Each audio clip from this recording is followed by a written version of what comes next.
Hi, everybody, and welcome to our panel discussion. Aarti, lovely to see you. And Yeah, yeah. for all of you who know Aarti from the conversation we've had on Wise Wednesday, Aarti is the author of a book, How Women Work, and another book, How India Works. And we've had her as a guest. And I think, Aarti, you and I met on LinkedIn, I guess. No, I think we met through another friend, a podcaster in Bangalore. Okay. So I just thought it was LinkedIn doing the kind It gesture. yeah, yeah. And we are going to be talking today. So Aarti is a culture coach, she's an intercultural coach. She's worked in India, she's worked in Singapore, she's worked in the Philippines. And I'm fascinated by the work Aarti does on organization culture, intercultural, uh, global companies that she works with, where as a culture coach, helping them navigate new cultures and people. And Aarti, fascinated with what you do, and I'm always looking to find people that I can talk to about organization culture and people who have women, especially who have had experiences like you have in different countries. And today, that's what we're going to talk about women, work, and well being. So I reached out to you, Aarti, to say, let's have this conversation together because it's great to have someone to talk to and talk through our journey as well as Lumiere. Yeah. No, absolutely, Deepa. Really looking forward to this chat. Thank you for reaching out, and I'm really looking forward to this. As you said, I mean, I think there are few people that one can talk to on a similar wavelength in some of these topics, and you're certainly one of them with your varied experiences. So, for those who've joined, Deepa is a dynamic entrepreneur. She's an IIM Bangalore certified senior leadership coach, a huge advocate for women's empowerment. So she founded Lumiere Business Solutions, this organization, and we're going to talk about it in 1996. And when she did that, she merged, as I understand, two of her interests, her expertise in consumer research and consulting, and her passion to support women professionals entering the workforce. So I think these two big areas that mean a lot to Deepa. She's an avid reader and learner. She likes to connect people and networks, something that I have been fortunate to experience. So, welcome, Deepa. And in this chat, we're going to showcase the Lumiere approach, methodology, the story that I think there are lessons and learnings for all of us. And we'll also be discussing broader and relevant aspects of well being and inclusion and culture that we can all relate to and resonate with. And we are happy to take questions at the end. But do feel free to, also put questions on the chat. If we can, we'll take them then or we'll take them later. So with that, Deepa, are we good to begin? Yes, yes. Thank you, Yeah. Aarti. Really a pleasure. I hope some people, I recognize most of them. There are many from the Lumiere team itself. So thank you, guys, those of you who've joined. And those we don't know, thank you. And thank you for joining. And I hope this is valuable, useful, and sparks some ideas and food for thought. Yeah, absolutely. So I'm going to begin by, by saying the obvious, which is, we're talking about women, work, and well-being, but not under the diversity category in this RISE Summit Forum, but under the systems thinking umbrella, which is interesting and a bit unusual. So can you connect the dots, Deepa, in terms of how does your organization, how does Lumiere system thinking design align with and integrate with women and work? Yeah. So Aarti, I'll just cut to the beginning. When you do something which is rooted in your personal experience, you can empathize. You understand the context of the life context of someone who's going to come to work better. I had a time in my life when I discovered I wanted to work. I craved balance. I wanted to do my uh, parenting and uh, responsibilities as a mother well. And there was still this big need to fulfill myself professionally. Now, it was at that time between when you want to do something and when the opportunity comes, that period of time is a time of great self doubt and questioning. And there's also a whole build up to it when you start feeling that you're not yourself, you are not doing, you're irritable, you're angry. So there was an opportunity. It sounds very rational at that point in time, but it came from a place of great angst and passion to say, if I can get through this time, I'm going to do something for women who want to work. And that is the first part. Where does systems thinking come in to say that if you want to do something sustained over a period of time, it one is there has to be a very purposeful thinking about certain things which are going to make this work at the very beginning, especially if the problem is not going away in a hurry. It's going to be something that's going to be there for a long time. So you need to have a long view and also a realistic view. I'm not looking, given who I am and what I do best, I'm more like a lab. So realizing that I'm not there to give jobs to every person and understanding my role as a catalyst. And therefore, to identify what are those building blocks that will be enablers for women to come to work. First of all, you need to have a stream of work. Now, I was very clear that this is not going to be designed as a not for profit. So I'm telling you these in terms of what were the thoughtful considerations, keeping in, the internal customer Yeah. at the center, saying when somebody, you know, wants to work, what are some of the things you enable? So I knew at that point in time, because Rahul, my son, had febrile convulsions as a little baby, he was only about a year old, I realized that I needed to have proximity to the child, which means I wanted to be able to work from home and also be close to his school as he grew up. So going back to Hindustan Lever was not something that was going to work for me, but I needed to have that. So systems thinking comes from deliberate, intentional identifiers of saying there will be one common sort of experience that all women professionals who want to go to work will experience in greater or lesser degree. And then everyone will have a unique trajectory of their own. So it also means that there is some amount of standardization and some amount of customization that needs to be, and you need to have a system and you need to have processes that allow for that kind of stretch, Aarti. Yeah. No, absolutely. And I've experienced that because I remember when, we were recording that conversation for your podcast. And, I kept getting calls, follow-up calls, emails, reminders, at periodic intervals and very consistently. And, I was really impressed with that follow-up because there were different people who were trying to coordinate. And I think I told you too, I said, this is because I have done a few of these podcasts and I was quite impressed with the background work. And you did mention at that time that, everything here is templatized and, we have these systems in place. So I, did make a mental note at the time.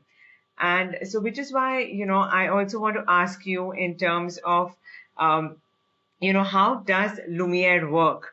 Because, we've talked about your intentionality, your attention to detail, your clarity in designing this, right? But as a founder, once you start the organization, then things happen, right? And it's all very organic. So how were you able to implement systems and, kind of ensure that they run so smoothly as they do? And you did mention too that you've never missed a deadline with a client. So do Yeah. you want to talk a little bit about that in terms of how does Lumiere work? So I'm going to just go a little bit to the beginning when work from home as a concept did not exist, Aarti. So it is extremely important if so it's like the client wants to work with me, and it's not any client. It's really a marquee client who sees you almost like an insider because you have worked with them, and they're very clear that they would like at least 10 Deepa Somans. I'm quoting the client to say they would like at least so many.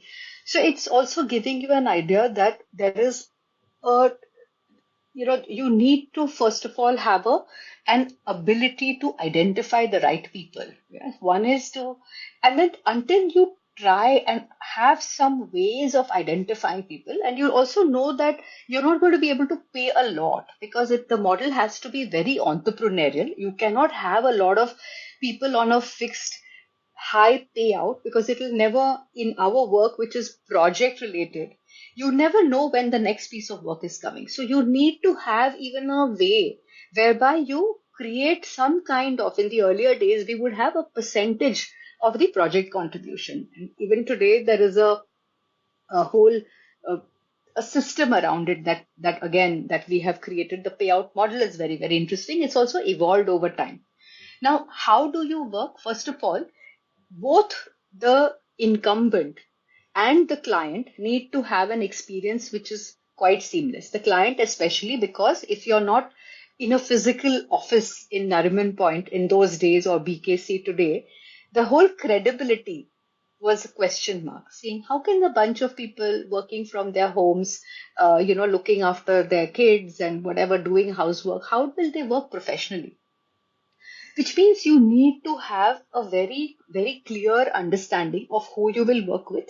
Now, a very simple tool that I used to use in the early days. First of all, everybody is a potential, a person who comes to drop their kid and who's kind of coming again and again. You know that they are someone who's, so I would, for example, just have a conversation. What were you doing? You understand, oh, I work so and so, but now, child is, I'm not doing anything right now, just to gauge an interest. So hunger becomes very important. How hungry am I to work? Am I just looking to pass time, or is this something that I will give a lot of commitment and responsibility to? Because it's even more commitment. The commitment is actually higher. It's not like a quote unquote a part-time job that you do. It's a till you deliver the project, you're on the ball. So Arti, at that time, we used to have audio tapes that we would record interviews on. So this was qualitative market research, and even identifying what that area would be, Aarti, was quite thoughtfully done. So I got the opportunity, and I could be broken to say, okay, what are the places where what people can do? So transcription, is that something a person can do? Now, being able to do a transcript thoroughly, and those days it's listening, writing, going back if I didn't hear a word. We're talking about different times. That became a very good quasi marker on responsibility. Today we have sophisticated tools. We use the Gallup Strength Finder. We already know. But I'm talking that was 20 years Yeah. back, 30 Yeah. years almost ago, 96. So the transcription would be the first clue. So the ways of working was in those initial days. It also meant convincing the people. I've had a person who came to us on a career break who said, "My dad really wants to have a conversation with you because he wants to know how you're going to work. How am I going to be in Ville Parle? You're in Nerul. How often do I have to come to Nerul?" So I said, "I'll come and meet your dad." I've done those. So you can, as an entrepreneur, Aarti, the first thing is to have an open mind that says every challenge is actually an opportunity. Now, this Yeah. gentleman had worked in Lakme, he was in HR, so I could understand where his curiosity was coming from. And I didn't get on my high horse and say, "Oh, why should I go to her house to talk to her father or tell him why Yeah. his daughter should work with us." She today she worked with us for 7 years and has a very big job in a big company. And I know that at that point in time when her child was 1 year old, that became an important holding place for her where she Yeah. could hone her skills, and actually pivoted from somebody who was in a R&D to a CTI, a consumer technical insights role where she Mm. learned, I taught consumer insights. So teaching again, so it almost was always a school of sorts. So you work with people on whatever they have worked in, but you teach them on domain. And I had taught at university in Jamaica. I already knew how to teach insights. And I was also a practitioner. I used to be a buyer of research, so I understood the subject. So Yeah. that capability building, Aarti, you can't take. It's Yeah. a very big part, right? Correct. Professionalism means you Yeah. have to do that thoroughly. So unless I'm really in the business of teaching and learning myself, I'll Yeah. never be able to pull this off because you're in a service industry. The last piece of service delivery, if it's shoddy, you're dead. You'll never get that work again. Yes. Yes. And we also made a very active decision to say we will never do business development. Instead, we will channelize that time and attention to training and people development. That was again a very conscious part of the capability building. So the Hmm. learning Mondays or the classroom sessions or Yeah. the program of shadowing and reverse shadowing. So learning became a very important pillar, Aarti, and a important critical success factor of continuous improvement. Yeah. No, no, absolutely. It sounds fascinating, and I've of course seen some of this, at Lumiere, and also in terms of the way culture is built, right? I mean, it starts from the top and it starts at the beginning, and we'll talk a little bit about that as we go along. But yeah, thanks for that. Just sharing it. It's quite interesting in terms of first steps and how you went along. Okay, so now talking about well-being in terms of the topic today. But I thought before we get into well-being, let's just talk a little bit, at a macro level. So when today people talk of well-being, it's seamless. When you talk of inclusion and progressive cultures, it's become a huge focus area, almost like a buzzword. But this wasn't the case before the pandemic as much. And you interestingly, did work in this area long before the pandemic also, right? So what led to this? I know you have a study and we'll talk about that in a bit. But in general, what led you towards this area of well-being? And and what are your observations or learnings on how work impacts well-being or vice versa? Yeah. See, the personal experience of a well-being compromised, I had experienced, like I said. And Yeah. work was a critical component for my well-being. Now, for every woman, what her components of well-being are very, very going to be very different. For Yeah. somebody, it could be that I am going to set exam papers for my child and make sure that the child performs, is also very important because if her personal success markers are linked to the child's success markers, then that becomes an important need for, and who am I or anyone to judge what uh, well-being means to another a person. I didn't understand this until maybe 10 years ago in the true sense, Aarti. Flexibility and an opportunity to work, tools to work, learning and training to work. This part we would get. Like, as you know, we didn't talk about the very important part of the technology enabling that we did, or the very early stage of adopting the cloud and then being written about as a case that's, it's an IV case. You can say Harvard and you'll see the case. So well-being, there's a small story that I would like to tell you here.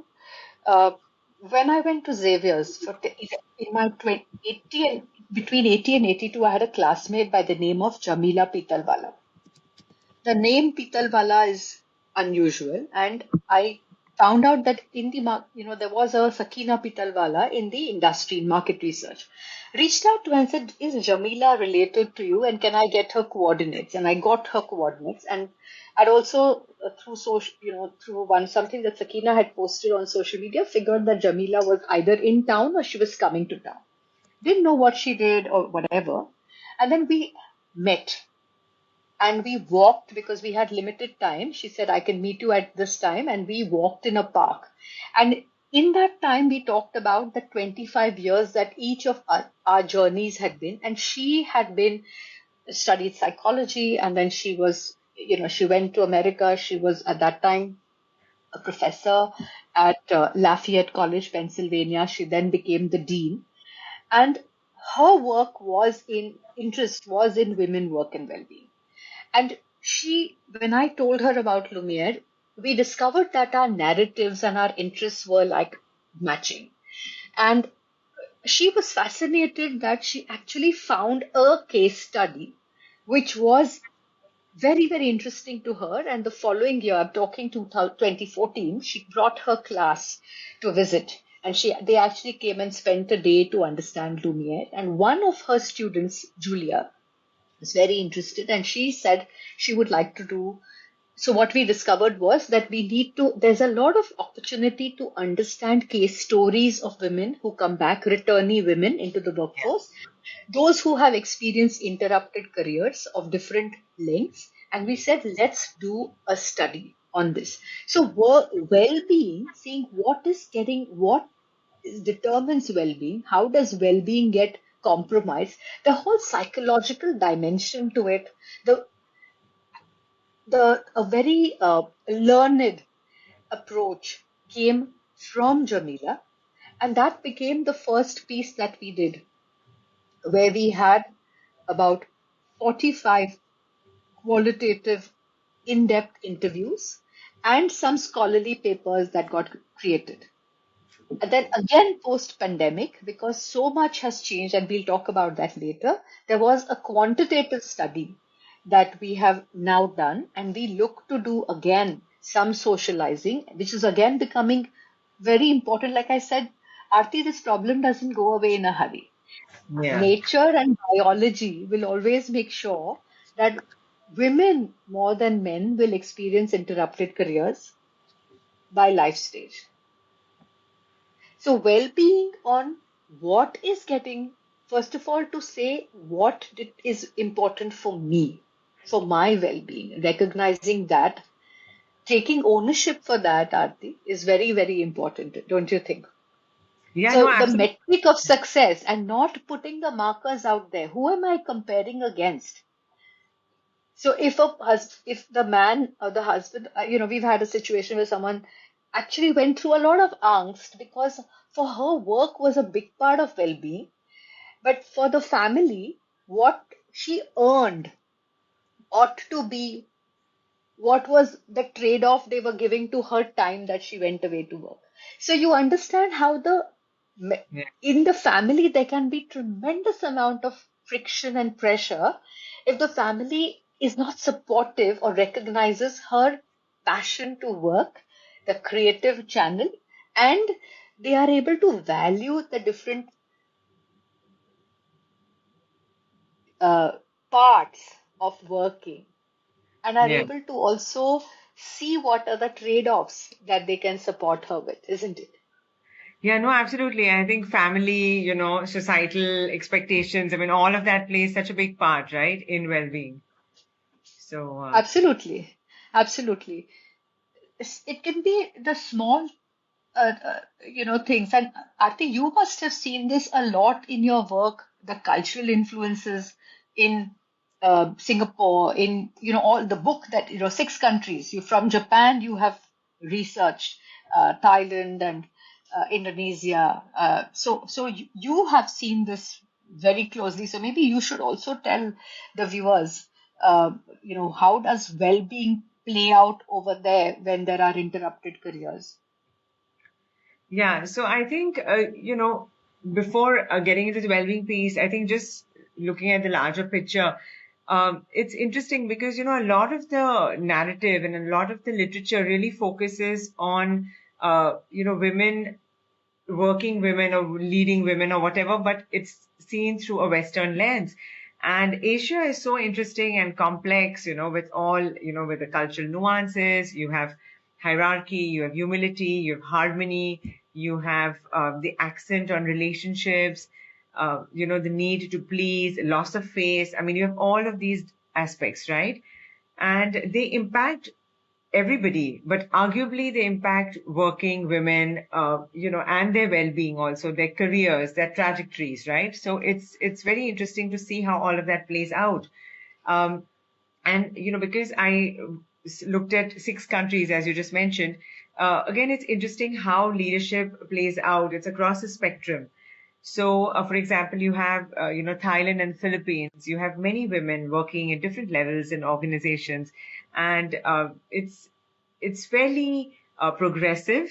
And in some cases, like in the Philippines, it's almost matriarchal. Yeah, so there are no barriers and biases like we would think of, in India. Hmm. For example, my helper would it would be very normal for her to have a child who's being looked after by grandparents and in-laws, while she makes her living in a different country and sends money home, and they do this for years at a stretch before they finally go back and visit their families. So it's very culturally acceptable, and then that makes a difference in how they look at women and their success, right? So Yeah. that's one piece.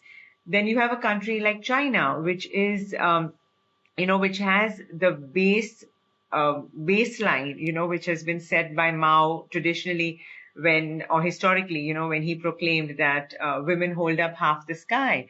But he did it essentially to get more women involved in the fields and, out of their houses in order to boost national productivity.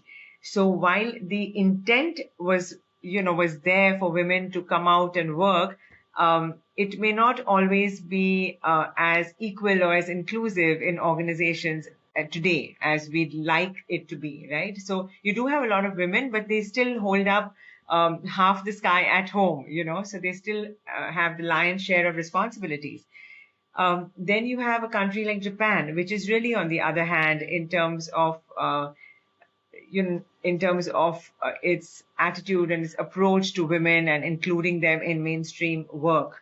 So you did have in 2012 or 13, Prime Minister Abe introduced Womenomics, this whole initiative in order to get more women into work and, getting them up into different positions. But it doesn't seem to have really moved the needle much. In fact, in 2022, Japan ranked, I think, 116 or something amongst 146 countries in the gender rankings of the World Economic Forum. So it took the last spot amongst the G7 countries. So, but that said, I spoke with some fantastic women in Japan who have succeeded, and there's so much to learn from their experiences, and they're there in the book, How Women Work. So I think it's really interesting to see, these different countries. And I think, one takeaway for me has been that, the culture matters, right? On one level, it's the nation and that at that macro level, but it's also organizations, So culture does impact progress and impact inclusion and so many things, right? But what's common to women, I mean, just zeroing in now, is that it's not, when you talk about women, it's not just the work and the results that they have to focus on at work. They also have to grapple with the cultural expectations and perceptions and navigate that. So it's almost like, if you can imagine if you have 2 circles and there is one, the inner circle is really around leadership and how this whole thing impacts them and their trajectory. Yeah. So it's not good or bad, but it's just the way it is. And culture impacts in so many ways. And some of the things that we've discussed is about, credibility. How are women seen, in senior positions or in new roles? Yeah. Sometimes their clothes, their appearance, all of that is talked about. How does culture impact performance, promotions, appraisals? How are they perceived in terms of, when they communicate tough decisions or when they communicate ambition? So it was fascinating really to speak to almost about 60 people and hear their stories and hear their insights. Yeah. Actually, this is what it is. When, every individual, there will be a story and then there will be a theme that you see in this case, there was a country theme, and then there was women as a whole, as a cohort. So also how long the careers have been interrupted. So there is a lot of there have been papers presented, and now that we have done work, we know that there is a lot of, like, if in Japan, if this, womenomics or specific agendas that came, they came strictly from the lens of women and work. But the well-being piece is where I think what we have been doing is different, and that's why we want to share the uh, what we've learned, and what we've learned in the last, I think, uh, the you're constantly trying to see what could be things that you would do to enhance well-being. So in the old days, we knew that, just coming out of the house and dressing nicely and meet another group of women was very, very important. So we would have a whole day, which was a learning day that happened once on the first Monday of the month, where people would physically come in on that day. Then because, and it was learning in the truest sense. So, there were uh, project learnings, there could be maybe an external speaker. So you almost had like a seminar setup for the whole day, plus some kind of celebration. So celebration became a very important pillar again, because women coming together, it was again a space where you wanted them to dress nicely, do something for themselves, because women may not necessarily uh, look after themselves when they are just at home. They may neglect. So those were things that also research was telling us. Remember, we also do a lot of consumer work with women. So, understanding concerns, aspirations, stress, happy moments, what happens, and the differences between cities. So those were also telling us that putting herself last, depending upon the socioeconomic class, the expressions would be very different. But she would neglect fitness, for instance, grooming and beauty, buying clothes. And these are also things, because I've also read a lot. So, for example, there's a whole, whenever there is something women centric writing, whether it is your uh, like Anita Bogle has written equally at different. So there are, now you see so many more. Or this was again a very important book that I read. Good enough is the new perfect. Good enough, the new, again talking about how women, because we strive for perfection, there will be a stress that women create on themselves, and therefore whether it is how long they take to go back to the workplace because they want to keep everything perfect in the house, or just how much they are able to put up their hands to take up work or speak up. So there Yeah. are again those, and so many studies like Rashmi's book, Women and the Workplace, where she talks about again what she has experienced as an engineer, and uh, so I think all of these things contributed to that refined sense, uh, which continuously evolves. So well-being again before pandemic was different, after pandemic was different. Yeah. So do you want to, yeah, so of course, I mean, I totally agree. I mean, there are these, pitfalls and they've been there for years and, and they'll probably be there for the next, I don't know, hundreds of years as well. We've obviously learned better now to channelize some of our efforts and, be more proactive about it. And we'll talk about that at the end. But, just in terms of the study that you're undergoing, right, in terms of work, well-being, and women, do you want to talk a little bit about that? Yeah. So, when we first started in 2014, it was really about looking at the interrupted careers of women. And all along, this work-life balance challenge was receiving, some attention there. There was a report by, in there was something called the Center for Talented Innovation on Women's Exit and Re-entry. There was a paper in 2010, so that the Indian Journal for Psychological Medicine had, published. So there were some statistics there, but what was really missing somewhere was behind the statistics. We said there must be these personal journeys of women that we should study as they re-enter the workforce, understand what is her decision making process, what are some of the facilitating and impending factors, because we saw that women who were able to make it at Lumiere, Archana, Aarti, always had, a very strong endorsement or support from the family for the work. She was respected for what she was doing. She was not belittled. And the spouses actually saw this as a great thing and something that was supporting their wives to be happier and more fulfilled and getting an opportunity to express themselves. So there was a whole positive spin. And there was also another cohort which was somewhere not having that. So there was actually one person who had joined.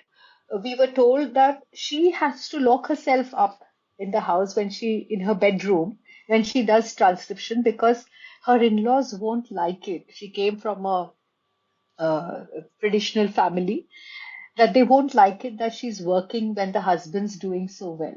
So she was working surreptitiously for some time.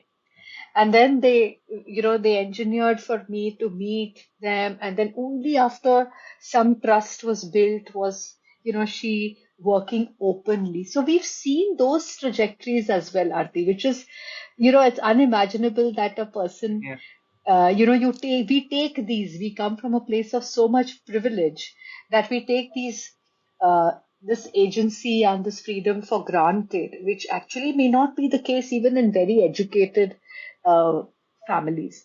No, absolutely. Yeah. Yeah. So do you want to talk a little bit about this study? I know Yeah. you're still going through it, so you don't want to. Yeah, so I can tell you the qualitative part we did, and then basis the qualitative study, we looked at what were those factors that were coming in as enablers and blockers. What was, how does, what was the family setup? What is the children, the number of children, where was she working, what was she earning? So all of these things helped us to design the survey questionnaire. In the post pandemic, we said we need to go and understand what has happened, because many women qualitatively also left. Some women left Lumiere.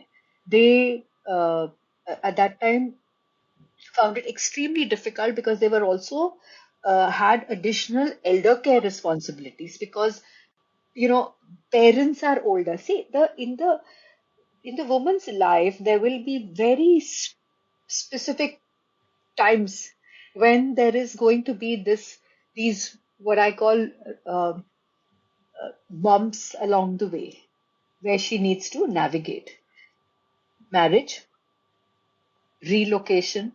So all of these we have experienced: pregnancy, marriage, childbirth, the child becoming a certain age, then Excuse me. uh, her own health or some health challenges that the child experiences, or learning and educational challenges, and then elder care responsibilities. So there are the child's 8th standard, 10th standard, 12th standard. Yeah. Key These junctures. are, these are places where, they're almost like markings on her career path. And if I were to visually plot it, it would really be a fairly rocky road. But up until she gets married, she has no clue about what it's going to be like. It's really a blind alley. Yeah. And and when she's professionally working, she's the same as the guys. She's doing all of her roles and responsibilities, and boom. So 2013 14, we also had done a very big client study where the whole aspect of mentoring and coaching and its importance was discussed in great detail, both, and different cohorts of women as well as leaders. That gave me a clue that there is something here that we don't actively consciously have, as in it is informal, it's mentoring. There's a lot of mommy coaching that happens, and there was an article called Mommy Coach that came up in the Economic Times where this husband had actually was had spent a certain amount of time coaching his wife who wanted to go back to the workforce. And that was a very interesting article that led me to write a piece called Mommy Coach on how, Lumiere does it. So this quantitative study that we have done now is among 246 women, where we are going to really focus on the cohort that's gone. So there are different cohorts. Women who are gone back to work, who are working full time, who are working part time, who are self employed. But Yeah. what we want to focus on for this fun, and because there are so many parts, it's very rich data we've got, Aarti. So we want to identify, first of all, in the academic conferences, we want to thematically select and keep taking themes of what will further information and appreciation for the well-being part in the context of women and work. So we are first going to look at the full-time cohort for the first part of the study, and then we will, because at Lumiere we say the women who come over here, now there is a structured program for it, but we'll talk about that later. But the idea is to say, how does this survey inform us on when they took a break, what duration, and also we also are looking to find something quite interesting on the duration of that career break. At Lumiere, we are quite agnostic on how long the break is, but it actually means that there is something happening at the back as far as well-being compromise for the time that she has wanted to come to work and is not finding an opportunity. So there Yeah. could be Yeah. Sorry. stressors over a period of time, no? Yeah, and I think these breaks are are traditionally. I mean, they've been really the important ones, right? Because typically, you take a break 6 months or 1 year or maybe 2 years, and women experience a lack of confidence or skill gaps. They're unsure. They have doubts. They have imposter syndrome. So they have all these questions and anxieties, right? So, given that you do hire a lot of people, a lot of women who, return to work after these breaks, whether they're maternity or not, uh, do you want to talk a little bit about, two aspects? One is how can women returning to work after break, upskill or reskill themselves, and how can they rebuild or even maintain their professional networks, after a career break? See, today it's a lot easier, Aarti, the whole reskilling part. But even before I come to the reskilling part and the network part, I think there is a need, and that's what we have discovered. There is a need for just as much as she needs to know what's out there in terms of work and opportunities, to understand what's it here in terms of am I? How do I engage with the world? And how do I now learn to work with myself and the people outside my work home, as well as people in my home, in my new state of being?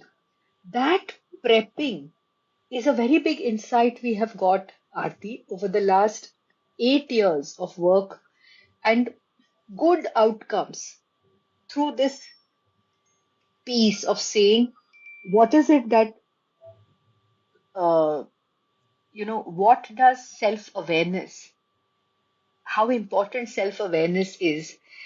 And where am I right now? So that piece of the assessment, the Gallup assessment, so the Lumiere, we are a strengths team since 2016, 2017 for the team, but Milind, I haven't mentioned Milind at all through this, but I must tell you that the whole, what I have done from starting till 10 years, 11 years, and then that journey from 11 years onwards. When Milind joined the team and he brought his uh, technical acumen, his consulting experience, and his ability to really bring in the processes, to bring in, keep evaluating and looking at what are the right technologies to use at this point in time. So the whole consumer piece was there, then the consulting piece got added. And for the internal organizational process, it became very good because we were evaluating cloud very early, 2006, 2007. We were saying, how do you look at security of the data? Because we work in early space, early innovation. So the whole compliance piece, the whole controls. So everything that could technically, as a concept, it's scalable. It is something that you can take and embed into a large organization. The culture part, the high touch part, and the high tech part. The understanding that there is a need to help this woman uh, discover herself and not go by what are others' opinions of what she should be doing, but to come from a place of science, scientific assessment to say, these are the things that I'll be naturally good at. This is what I'll naturally enjoy doing. And then work through that coaching period to truly, like we say, name it, claim it, and aim it. You're a coach, you understand that it's not so much the telling, but it's really in the unearthing through Yeah. this discovery process of a tremendous amount of introspective, reflective work that we do.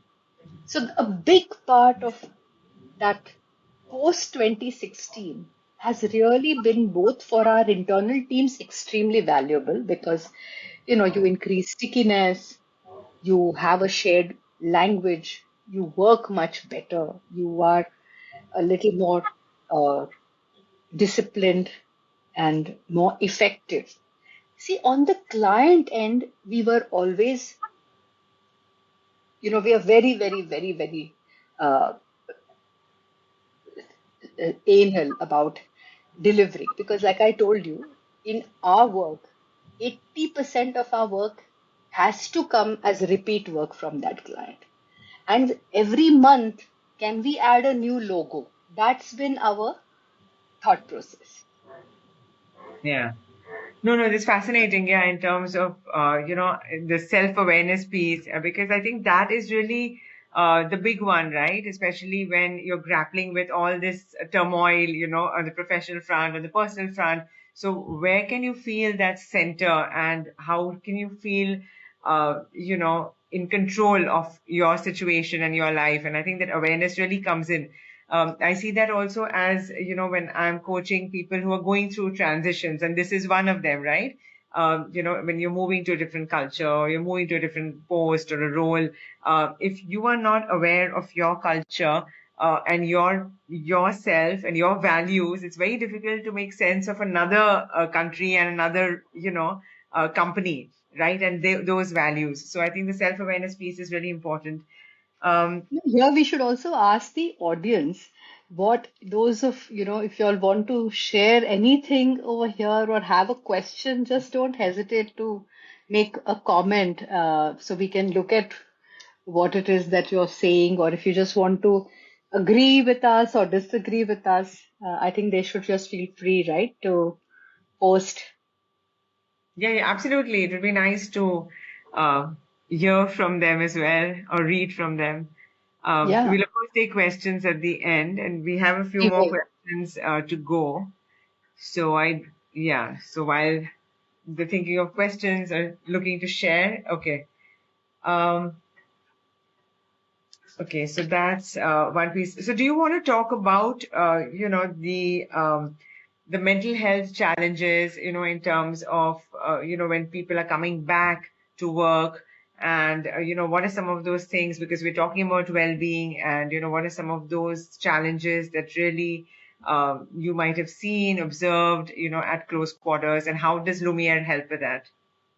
Yeah. See, the that's a great question. A lot of times people uh, have a,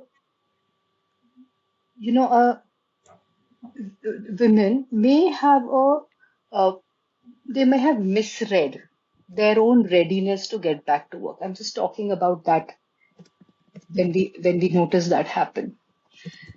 We would have conversations with people, and uh, in that conversation, we will discover that they are still, they have not uh, done whatever they need to do in terms of onboarding the different stakeholders that they are going to go to work, which means uh, what kind of support that will they have when they're out of home?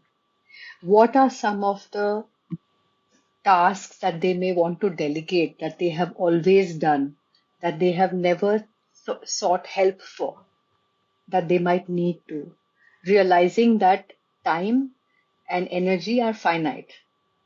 So if I have X number of hours that I'm going to carve out for my work, then how am I going to manage all of the other tasks? What have I delegated?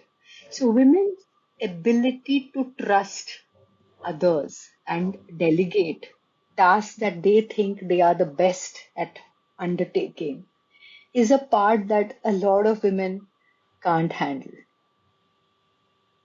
Hmm. Interesting. Yeah.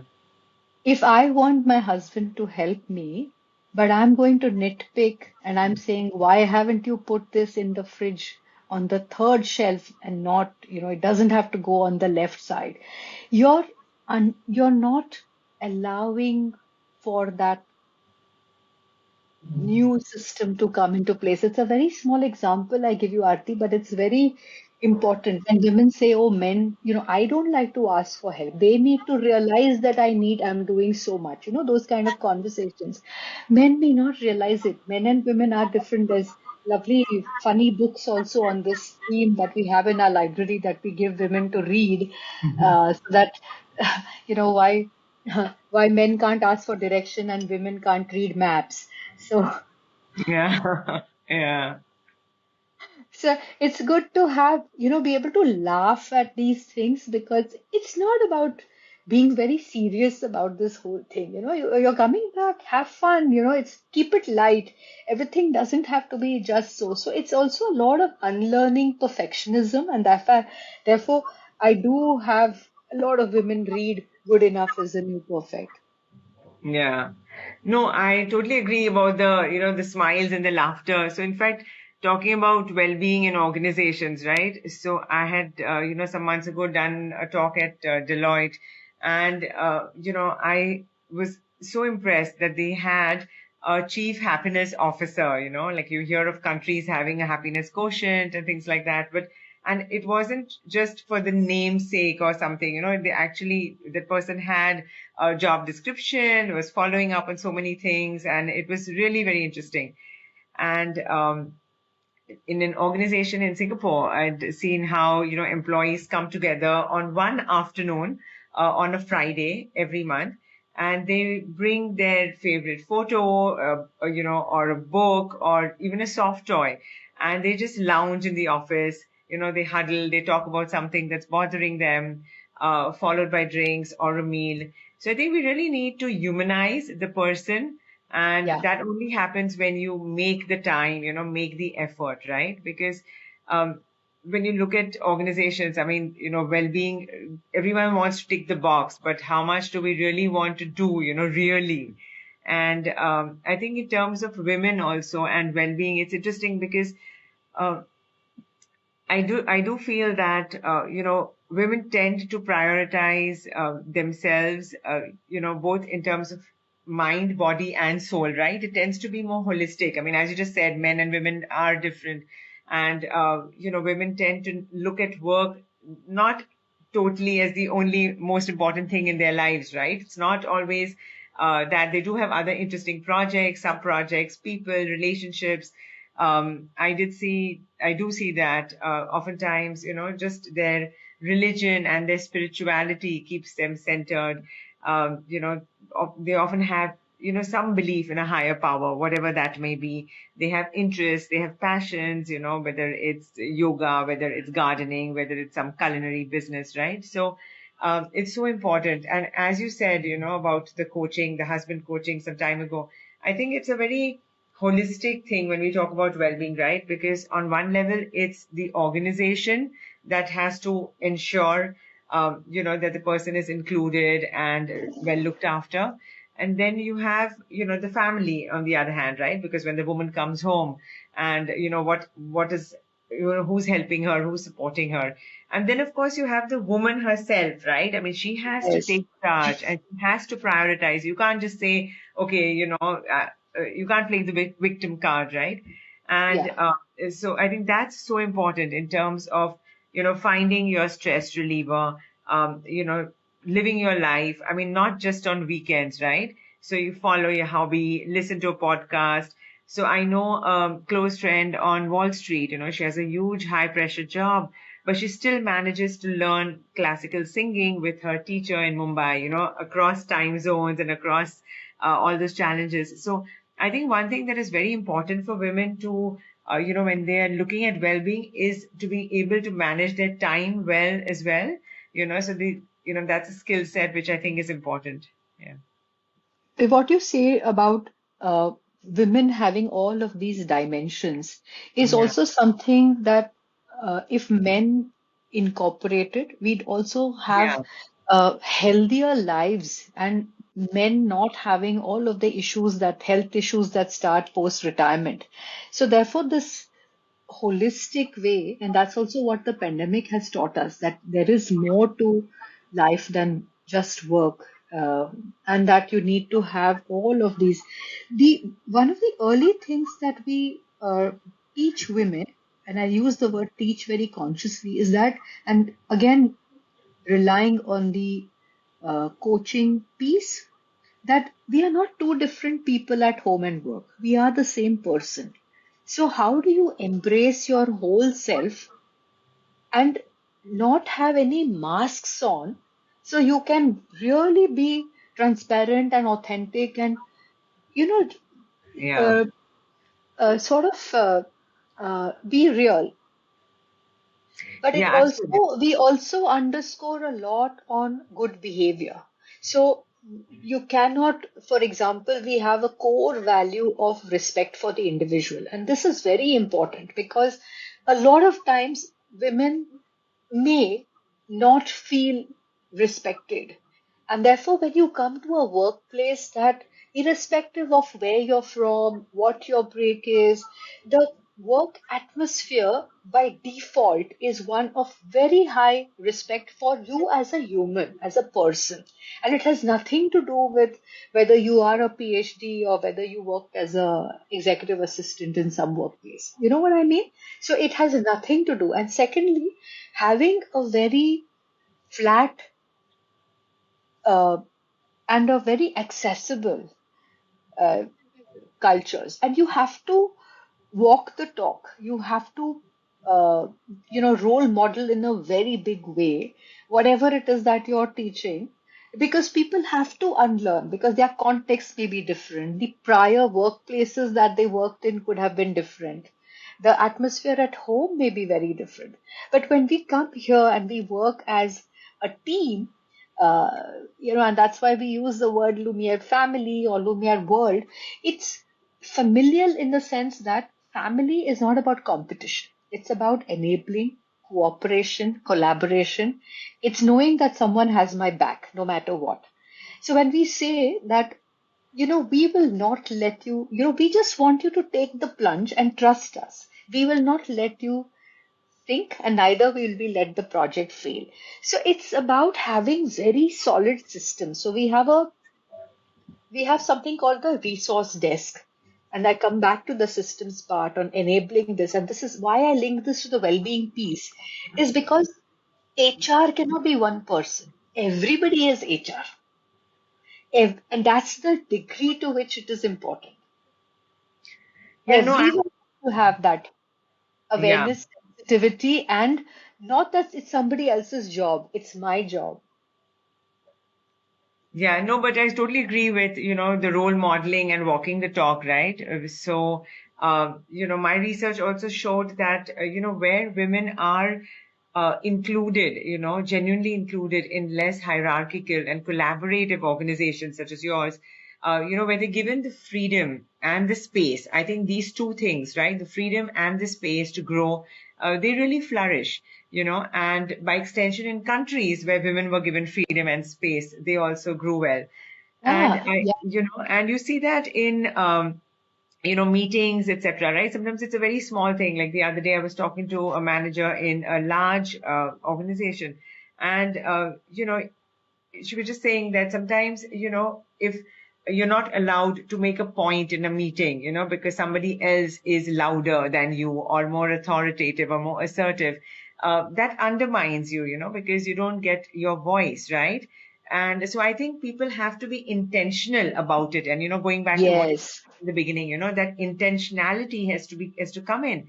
And I was talking to Vivek Gambhir. He's a senior corporate leader, and he was saying how, when he was working with the Godrej Group, how, if there's a meeting, there's a table, right, and a lot of people are around the table. Oftentimes, women will, pull up a chair and sit on the in the on the periphery, and he would, call them out and say, no, listen, come and, sit at the table, because, we want you to, be a part of discussions, and we want to hear what you're saying. So it's a very symbolic thing, right?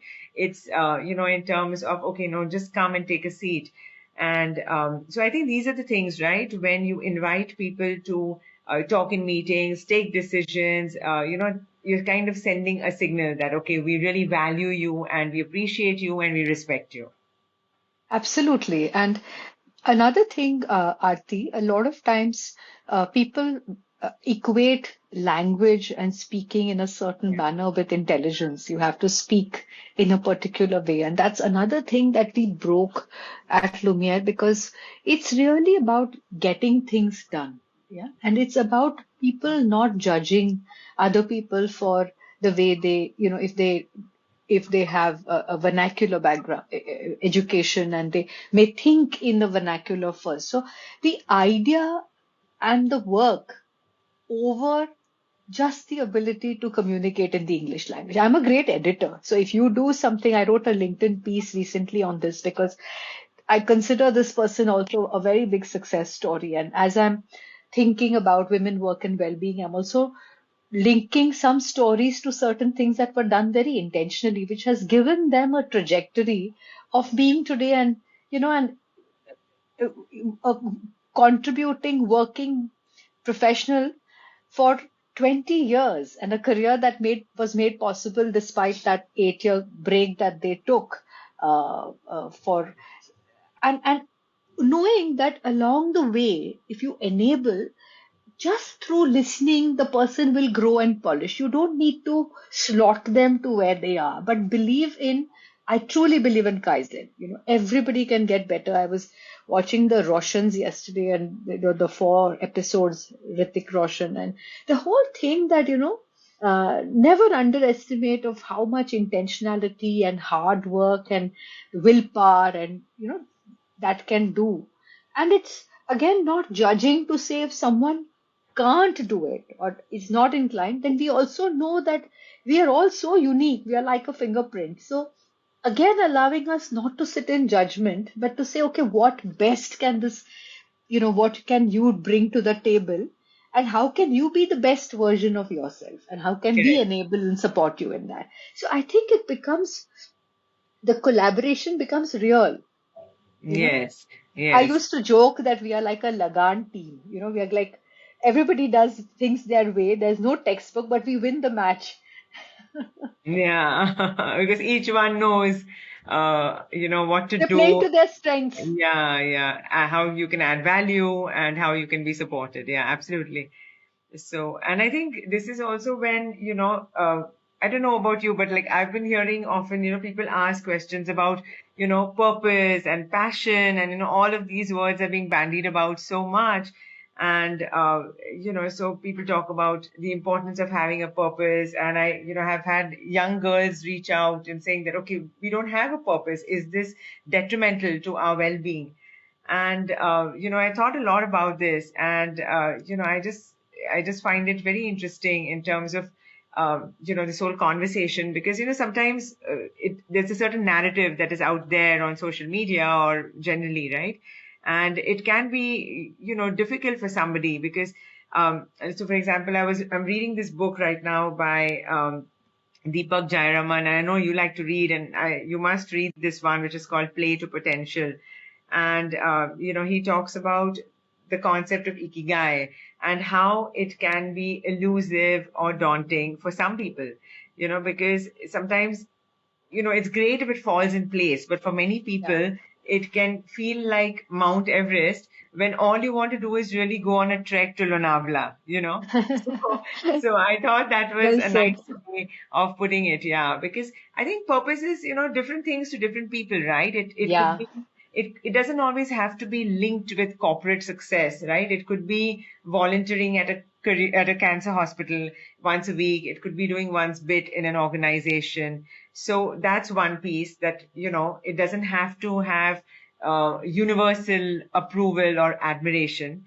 And then also with lifespans going the way they are, and, corporate spans being the way they are, it evolves, right? Because you can no longer say that, okay, I know what I'm going to do after 20 years, because things are changing so much. So maybe you just Yeah. have a shorter window and say, okay, 3 to 5 years, and then I'll be open to a second act or a third act, right? So I think we need to, when we talk about well-being, we need to be open to change, to reinventing the wheel, and who knows what you may stumble upon. I mean, sometimes purpose finds you. It found me at 45. So, Yeah. with my writing, etc. So, I think if I have to say it like in a sentence, and that's what I told this, what I tell people is that, I think it's great to find it and have a purpose and for your well-being. But the flip side is that, Creative. She would, make people laugh. But she's made that her profession. So it can find you, it can come to you. You also work very hard for it. In some cases, it is accidental, it is intentional. Like I thought I would retire at Hindustan Lever from Hindustan Lever when I joined the company. I didn't know at 29 that I was going to be starting Lumiere at 29. It was yeah, just the circumstances and what you say, the openness, the adaptability. I didn't even know that I was going to do all of these, the qualitative research that I'm doing now. Or Milind and I initially thought maybe we'll do something in tech together. So it was the broad guardrails was we wanted to be raise happy children. We wanted to have a good life. We wanted to live honestly. We wanted to be with family. We wanted to prioritize health and wellness. So we were also able to understand what is important to me. And the other thing I tell young people is when we're thinking of purpose or success, it's better to have, not look outside for validation. And it's very tempting. And we say this to young people all the time that it's the moment we get off the comparison peace and we come to a place of gratitude, contentment, we actually build a better world. We build yeah, a better, we actually get better well-being matrices, we sleep better. We are doing things constructively that's in our time zone of, neither worrying too much about the future nor feeling sad about the past, but truly, truly embrace the present moment. And I think there's a well-being is so much about how you manage your mind and you manage yourself, Aarti, I think. So, yeah, no, there is the organizational and the family responsibility, but I really think the buck stops at you. Yeah, no, totally. And on that note, I think to kind of, round off this, the question round, I think adding, another word with W to this combination of work and women and well-being, how can women win? Can we talk about that? What are some of your thoughts? Again, win is again in the personal context. For the longest, I used to say, and I'm a good example of this. My self-talk wasn't great until 10 years ago. I would always feel very small when I met my peers from Hindustan Lever. I felt very inadequate. I didn't think I was doing anything meaningful and worthwhile. So it was winning is also about embracing uh, who am I? Who am I becoming? Am I happier today than I was yesterday? Am I doing things that I enjoy? Am I laughing more? Am I healthier? So for me, the if we can all look at our lives in a more holistic way, work, well-being, prioritizing passions, whatever responsibilities, and the sooner and in incorporating service, I'm a great believer in incorporating some opportunity to serve as a very big component for building well-being. And we associate with numerous nonprofits, and we've also connected a lot of business schools with these, as well as other people who want to do volunteering, because I the ability to serve others, just moving a little bit from a me to you know the we, that part I think is another one. Again, how can I include? What is it that I can do for someone else? These are again very important, Aarti, and things that we don't really talk about. And in the workplace, you have opportunities to do that. Collaborations, uh, mentoring. If you have a buddy, how are you supporting? And of course, enabling through the projects that we do. So we always have opportunities to work with the nonprofits that we work with. That again, volunteering becomes an important part, and there you have lots of opportunities to do projects that we encourage people to do. The other piece that a big part of winning, I think, is the observership program that we've discovered is a requirement this time of 3 months before you get back into the workplace, where, particularly for returning women, I'm talking specifically here, of getting to know yourself, getting to know your domain, actually hands on working, skill building, and learning, which is experiential in nature, working on different sectors to figure what is it that calls me. And this is what we do within Lumiere.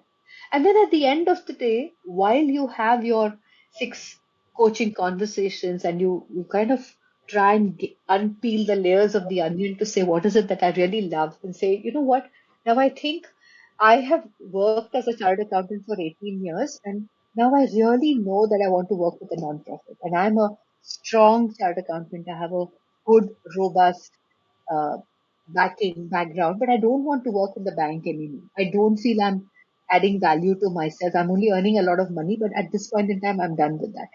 So having the courage and the buy-in of yourself and of your significant others, if that matters to you, and then we will enable them in some manner through the networks and the linkages to at least interview in certain places.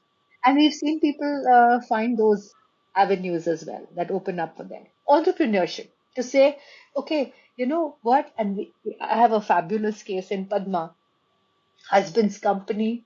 The daughter said, Dad, why are you looking for so and so to be your CEO? Mom's doing. Why don't we ask mom if she can take that up? And Padma, from never having worked, she'd actually never worked when she came to work with us, and she was so good. And the person who had recommended her said she's really smart, but she's never worked. So do you want to work with her for some time? And to, for whatever, over a decade she served on the company board. And it's not a small place, it's a large auto franchise that they have. And these success stories, Aarti, are about winning. And that has meant some shifts, whether it was self confidence, the ability to communicate, speak up, trust, let go of perfectionism, just be open to have a sense of adventure and an expectancy that good things will happen because I am now ready to receive more. Yeah, the mindset is important. Yeah. If you are in a defeatist and negative mindset, that's what you attract. Like No, you said, the absolutely. moment you were ready to meet people and automatically all these opportunities, the writing, the coaching, everything fell in place. And it's not by chance. I truly believe, and I'm going to quote Paramahamsa Yogananda, my guru, that a divine universal plan exists and it is beautiful and filled with joy. We just have to be able to see those dots and start connecting them to see the pattern and then do our best in painting that pattern for our life. Yeah, no, and I'd like to add to that that I think the when we talk about women generally, right? I do see a little bit of that where uh, people tend to sometimes fixate, more on the problem and having a little bit of or a but kind of a mindset. And I think it's so important to have an and approach, right? Like I will have a career and a family, and I will be successful in both, and we'll see whatever comes up, right? So I think that not having that either or approach, I mean, again, linked to what we were just talking about in terms of having a more open attitude and a mindset, because things will come along and the universe does conspire.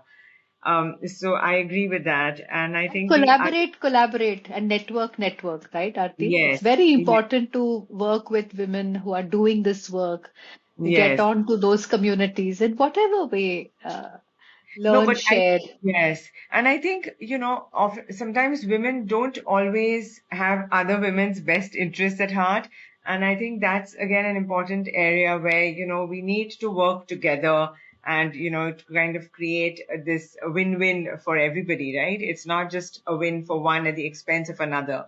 So I think that's another very important piece. And, also about just finally just being authentic and just playing to our strengths, right? It's not about playing to somebody else's strengths or comparing with somebody else or trying to copy someone. I think it's just about having the confidence and saying, okay, this is what I bring to the table and this is what I'm good at, and not and letting some things go, as you go up the ladder or as you go on with life, kind of just focusing on what is important and what will give you greater fulfillment and greater sanity, perhaps. Yeah. So I think, yeah, What? just some of these things. Yeah. Yeah, actually, see, I have uh, thought about women not having other women's interests at heart. I mean, I'm not really focused on that because what happens is the moment we get into the space of what others might be doing or how others may be judging, it's a downhill path, I think. What I would rather focus on is, and it's completely not in my zone of control. I would much rather be extremely, I truly believe in Stephen Covey's Seven Habits. I truly believe that I have to be proactive. I have to do things. So we actually used to do I've done these 7 videos on each of the 7 habits. And as part of the Learning Mondays that we did one habit for the whole month, Aarti, to practice. And then move to the second habit, move to the third habit. Or monk who sold the Ferrari, the importance of building a habit. Like today, Charles Duhigg spoke, but small rituals, ritualizing things. So that again I missed that part when we talked about well-being in managing your time, if you can find ways, or James Clear has written about it, how do you ritualize and make things happen? One is to talk about it, but day in and day out with consistency, what are things that I'm playing out to build my life? So, and Correct. am I doing my 100% there? So I think it's really about striving for excellence, not perfection, in a very intentional manner. That's something we try and create and as a habit here at Lumiere. Yeah. How And can I delight? How can the next project actually be a notch above my earlier project? So, people are encouraged to just raise the bar on themselves. yeah. No, absolutely. And I think, that's great to know. I think it's all starts, you know, small ways, right? And they all kind of build up. And then as I mentioned, I think the universe truly conspires, at least that's my belief. So yeah, so great. I think on that note, we can probably, I mean, Deepa, you and I can chat for another 1 hour easily. But I think, in the interest of just opening up this conversation to anyone else who might have any questions or observations, I think let's close our round and just open it up to anyone else. Yeah. So, Yeah, yeah, absolutely. So I think you have to put things in the Q&A, attendees. So if there's any question, we could just take it from there. The comments, there are people here who have also worked on this project closely with me. Pallavi is here. Thank you, Pallavi. Anuja is, of course, here, working again on the WWW project, and Archana is here on the WWW, and all of the others are people who make Lumiere possible. Because if we weren't able to, do the work and bring in the revenue, we'll not be able to run this model. yeah, so happy to hear from anybody. If you want to if you don't have a question, you just want to share an observation, an anecdote, that's fine as well.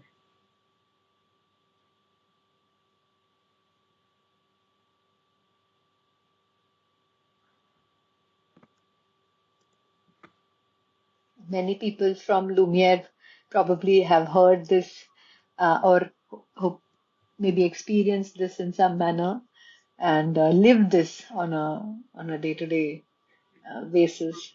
Yes, so Teresa is saying attendees can put their question on the chat here. Okay. Yeah, on the general chat, yes. So, while people are coming up, I'm just going to show you guys some of uh, like I said, when we use the term high touch, high tech, this is a 2000 book in our library by John Naisbitt, who's a futurist, called High Touch and High Tech. So a lot of this intentional thinking is not stuff only from my head, but really about intentional study to say how can you build organization in this way. Or another book that I hold very dear, work of David Rock. So, both quiet Yes, leadership as well as his the other one on the mind that I yes, your again have, brain. Yes, the yes, the brain at work, Lumiere. your brain Yes, at work. yes, I've Uh, read. Yeah. so those modalities of the power of the pause, Aarti, again in our relationship work, communication work, how to be present, how to make sure that our prefrontal cortex is all lit up, and Yeah. what lead to the dimming of the light. And he likens it to a child's room which is full of toys and a dim room, and if you're walking in that, how might you walk? So the caution when we are doing any interpersonal interactions, be it with our clients. I wasn't so aware or mindful. I had a temper, I was impulsive and impatient, and you know it's people have been kind. I've taken, when you are someone who works for yourself, and if there isn't adequate radical candor around you, you may go through life just uh, not figuring out. But because books have been my best friend, Aarti, they really have helped. And books find us, I think. Yeah. We find what we are looking for and what we need: teachers, mentors, guides, colleagues. So books have again been very big supporters in building Lumiere um, in a big way, which is why we have so much. Like there's Empowering Women by Louise Hay. So we have a whole collection of books in our library for women to understand and what they can do and find their own, uh, you know, thoughts. Like there's Shakti leadership. So I brought in, I was thinking, let me just pull out all of the stuff here, which is so www. Yeah, no, books are, I mean, I'm of course biased, but yeah, books So, are, so Aarti's book here, but Archana has your book that she's reading right now. So we have Aarti's book, this is the which I'm first one. reading Yes, on the. This is actually the first one that you wrote this before you yeah, wrote How Women Work. correct, correct. And then, of course, there is the Women in Business, the Harvard Business Review, and there's a lot of stuff I've read in the HBRs on women, Yeah, primarily because it's an area of interest, Aarti. And some stuff you use for yourself, and as a lab, I believe you have no business telling you anything, anybody anything, unless you've proven it on yourself, right? On what works and what sticks. So, Pallavi is saying something.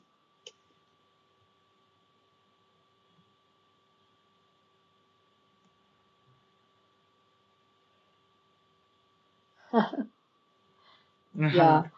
And Yeah. Pallavi was on a long break before you came back, Pallavi, and thank you for coming back. And Pallavi, we met as a client, and then there was this long gap, and then there was this coming back, and now she's on her journey to be an entrepreneur. Yeah, I saw that on LinkedIn. Yeah, she's doing something on her own, is it? Yeah. Okay. Okay, great. So I think there doesn't seem to be any other question. Should we Yeah. probably give it a minute or two and then maybe, formally close this?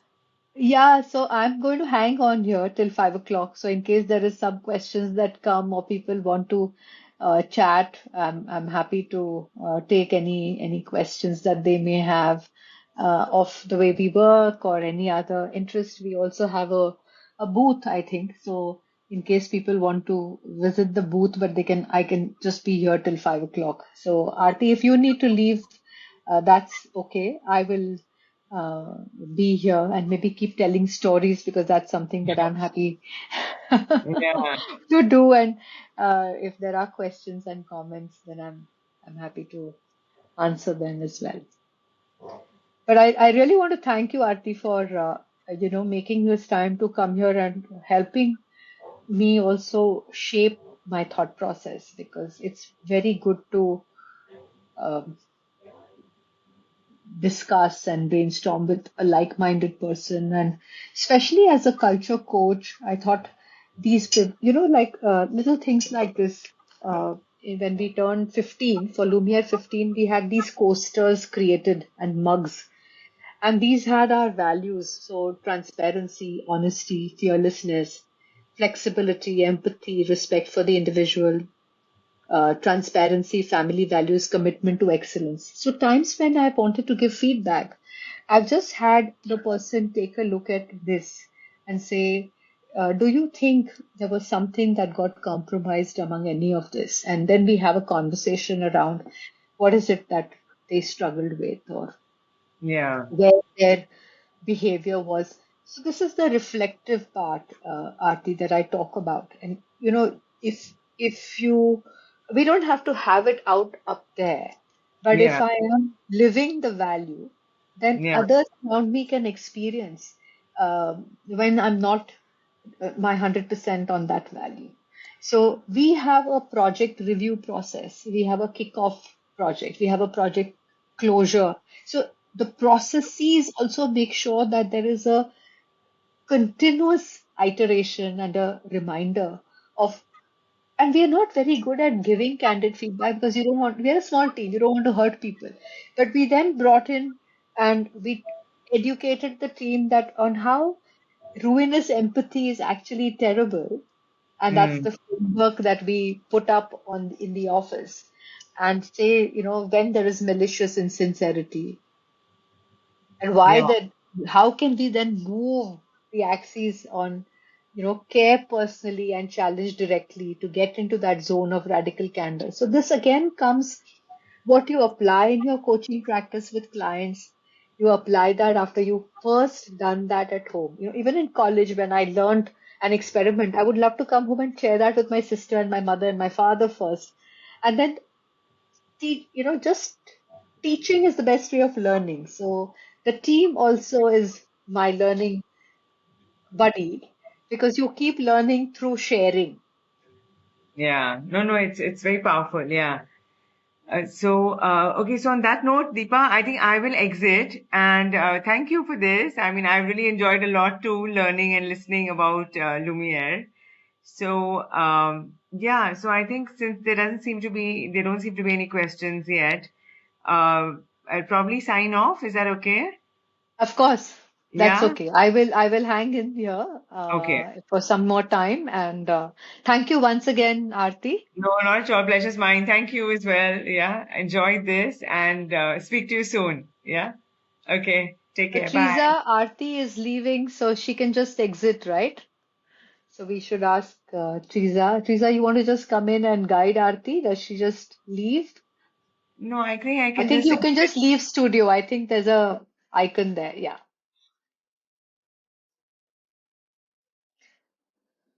Pallavi, thank you very much. And I think we now have more uh, conversations that we can start around WWW, and we've kicked it off with this Rise Summit that's given us an opportunity to uh, talk about Lumiere with all of you.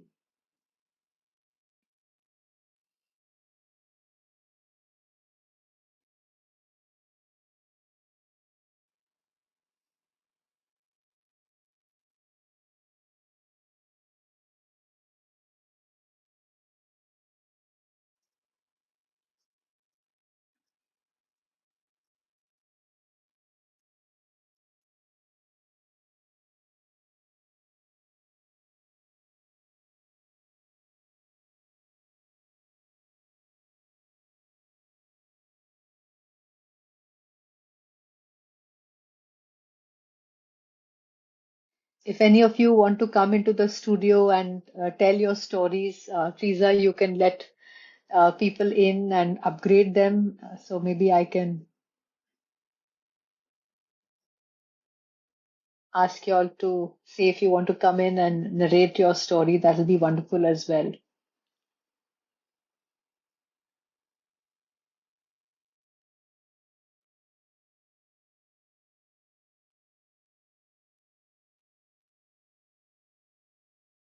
So while we are waiting, I'll do what I enjoy doing, which is tell you all about some of the books that have also inspired us. So this is Peter Senge, The Fifth Discipline, and it basically talks about how do you create a learning organization, and again, systems thinking to say how do we create, how do we have very purposeful learning practices?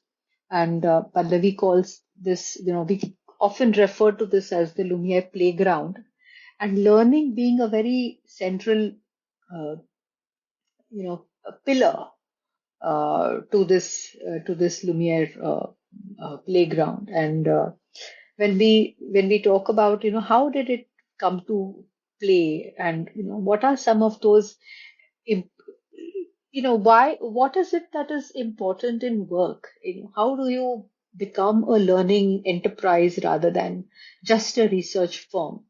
So just being able to, the systems thinking worldview is very intuitive. So you see the entire project delivery process as an entire system. And you're saying how do, when people come to work with us, what is it that they bring to the table? It's like putting one piece of glass into a kaleidoscope, one new piece of glass in the kaleidoscope, and the pattern changes. So it's a way of thinking and working when we work across categories. We also don't tell people that you have to only work in one sector. You are a auto expert, you're a banking expert, you're a consumer good expert, you will work in realty. you will work on uh, financial institutions and private equity. No, you will only work with startups. You will only work with large companies. No. So it's very truly the way an advisory should work. We have people work across the length, the width, and the depth of the organization with the intention of saying that if my consumer and customer is at the center, how is it that I can best serve them because I have a 360-degree view on that consumer? And having returnee women who come from different uh, educational backgrounds, professional backgrounds, it just adds to the domain expertise that we bring in. Like today, when Archana said, I am passionate about the education sector. I have created a module for English. I have taught basic level Vedic math, and I'm happy to teach the young kids about it. Now, that's a very tangible, specific way that a person can bring their interest and passion to the workplace, and allowing for such unplanned, serendipitous uh, opportunities to emerge. I think that's also what we allow at Lumiere. The Lumiere playground allows that. Then again, the personal mastery piece. It is about a certain level of skill and proficiency. Now, for us in the profession of research, we need to provide you enough opportunities to have good conversations. How do you listen? How do you observe? How do you learn to tell stories? And to learn deeply, listen deeply, you need to have, you have to listen to the consumer. So how do you then do these in-depth interviews, one after the other, the same theme without getting bored? What are you developing? Patience, objectivity, perseverance. You're not bringing your autobiography to the table. You are staying neutral. You're not letting your facial expressions belie anything. And most importantly, you are being respectful and truly humble in listening.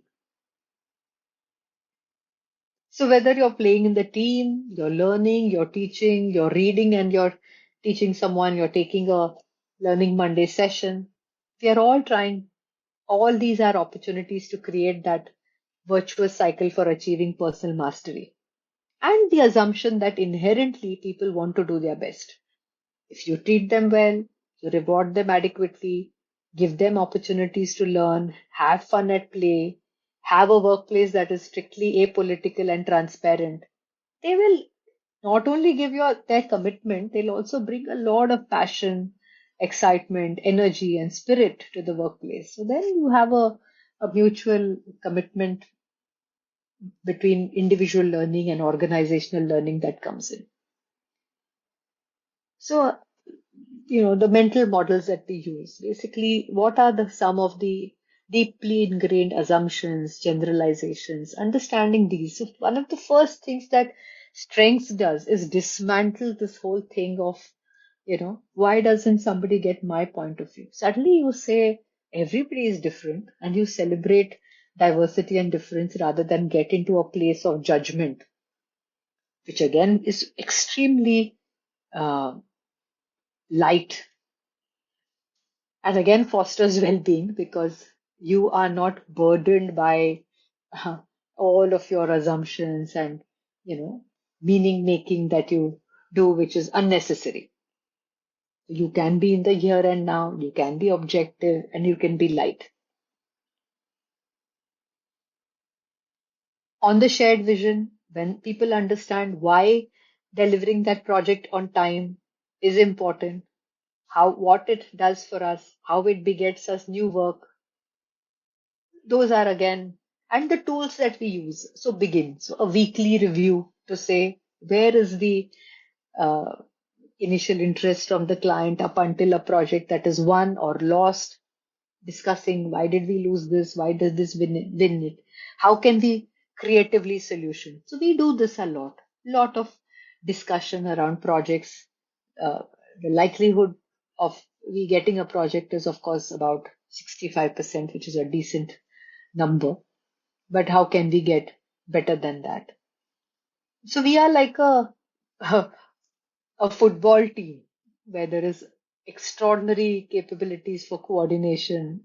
Doesn't like, whoever is doing their piece, they are the leader of that piece. So we are not micro directing as much as possible.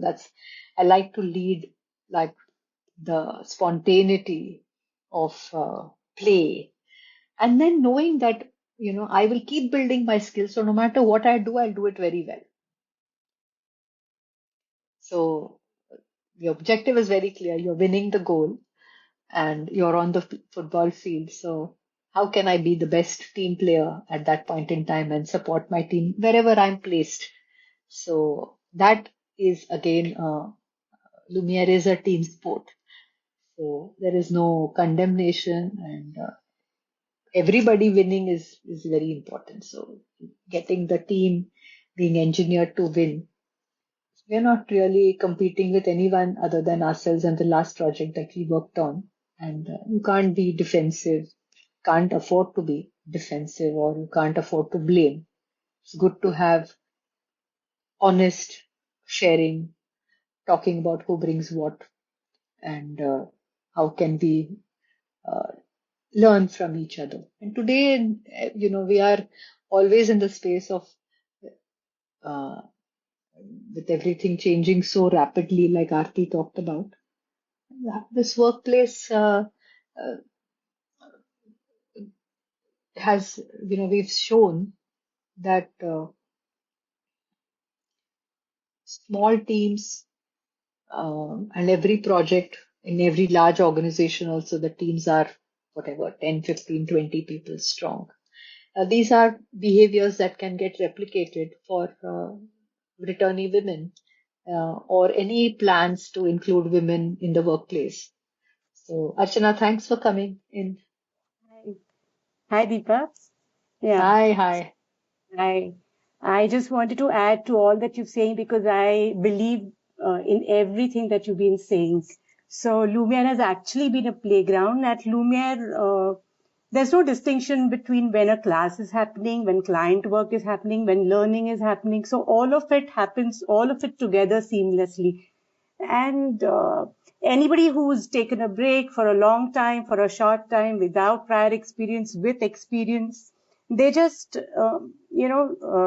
merge into the team very seamlessly. So, uh, yeah, there are no bars anywhere. The team works very effortlessly. So I totally buy your point when you said it's a Lagan team. All of us have, and the strength building workshop that we have, everybody comes with a different strengths, and the way it complements with each other is amazing. It's actually a Lagan example.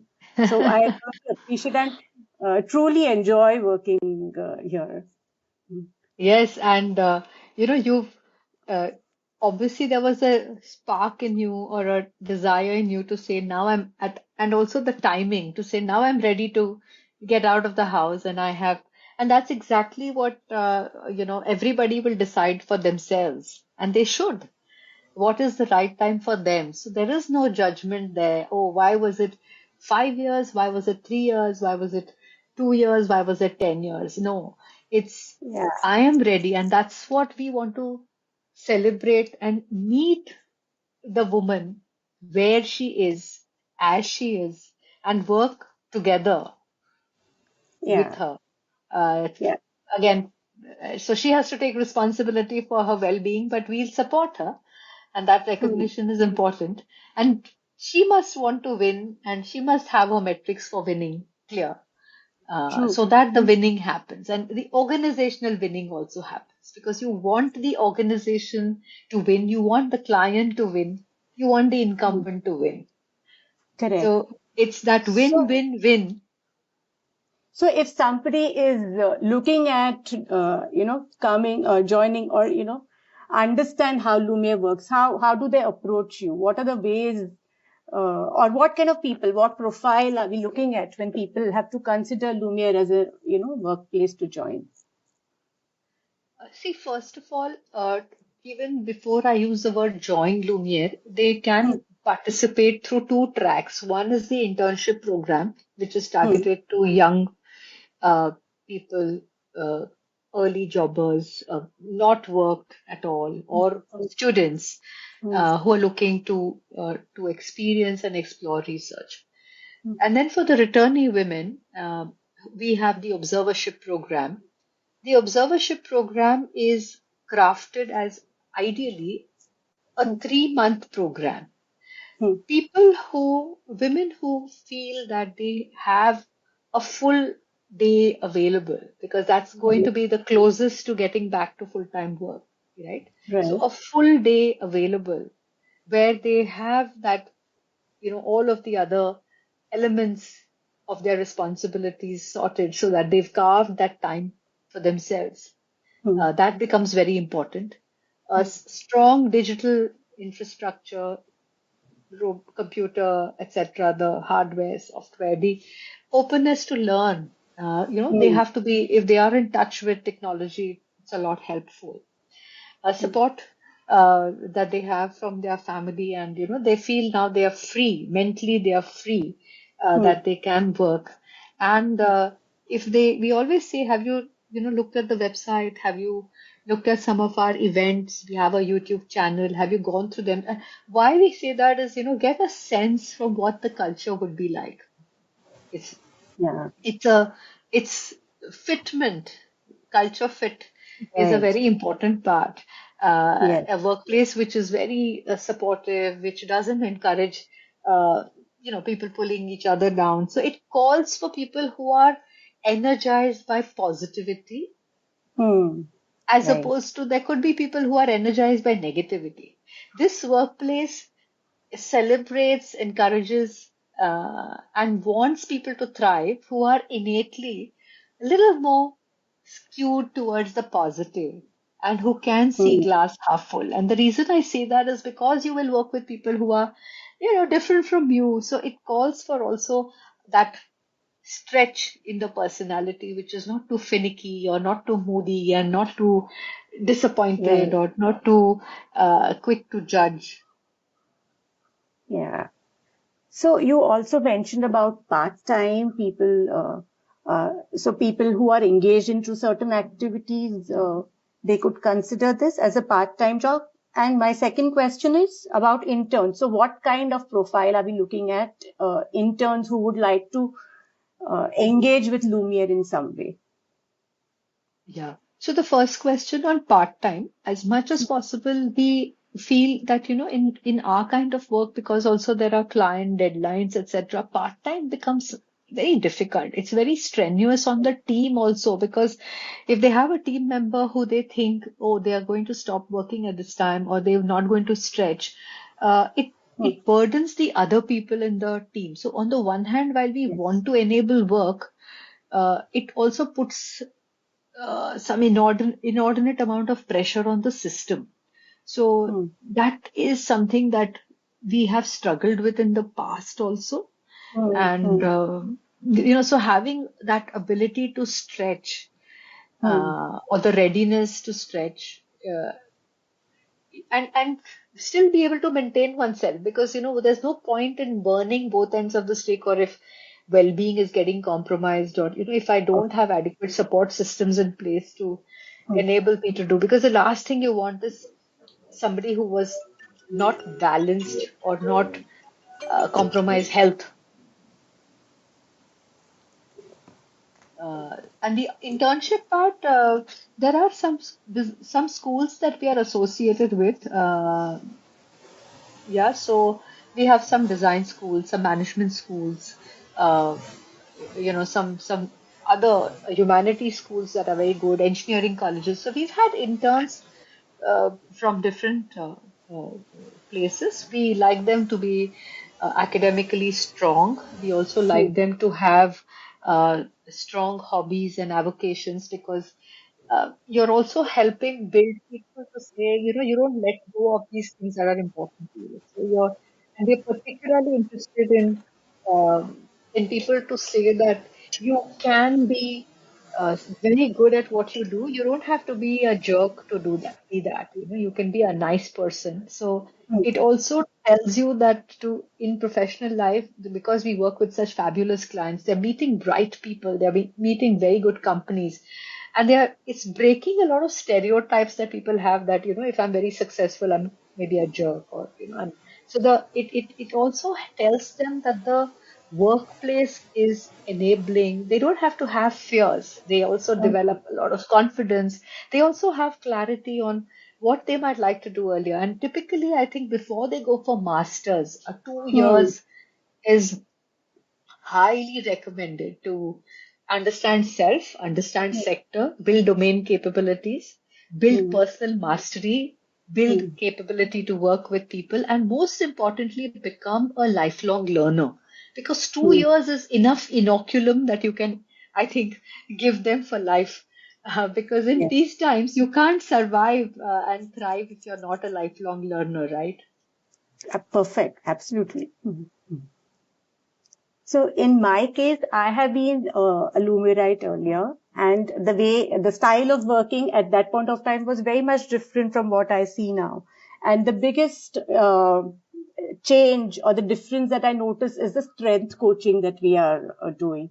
So Yes. Milind and Deepa have very beautifully, created this piece, and I'm still undergoing this training. But do you want to talk a little more about it in terms of how it helps in team building? I can see that happening as it is, but you would have more anecdotes to Yeah. tell us. So, Milind, do you want to come also to talk over here? So we can also get Milind on the group if on the screen if he wants to. I don't know whether he is coaching right now or if he can come. But yes, what we do is do the assessment, Hmm. the Gallup Strengths Assessment. Uh, the top five strengths determine 65% of the way a person thinks, feels, and behaves. Hmm. And each one of us is as unique as a fingerprint. So, one in Hmm. some 34 million people like us in the same order of strengths. And they've Hmm. done some work to see intercultural differences in terms of, what kind of strengths appear. But largely you see responsibility, achiever. These are pretty high ranking strengths. Si- uh, Influencing talent. So they fall in the four leadership domains, Hmm. which is relationship building, strategic thinking, Hmm. influencing, and execution. So Hmm. Indians, by and large, very good on execution, and we at Lumiere we have strong thinking teams as a team. We Hmm. have Learner at pretty high. Learner is our number one talent. Yeah. And that also goes to show that it's a part of the enculturation also that has happened. But we also seem to attract people who are learners and who Hmm. like to learn, Yeah. I think. And of course, because we have to get outcomes in all of these domains, through the Hmm. coaching, we tell the person how they can embrace who they are. They can and actually get on to this six intervention journey that we have to Hmm. help become conscious leaders of themselves, uh, leaders in their homes, leaders in Hmm. their community, and leaders in their workplace.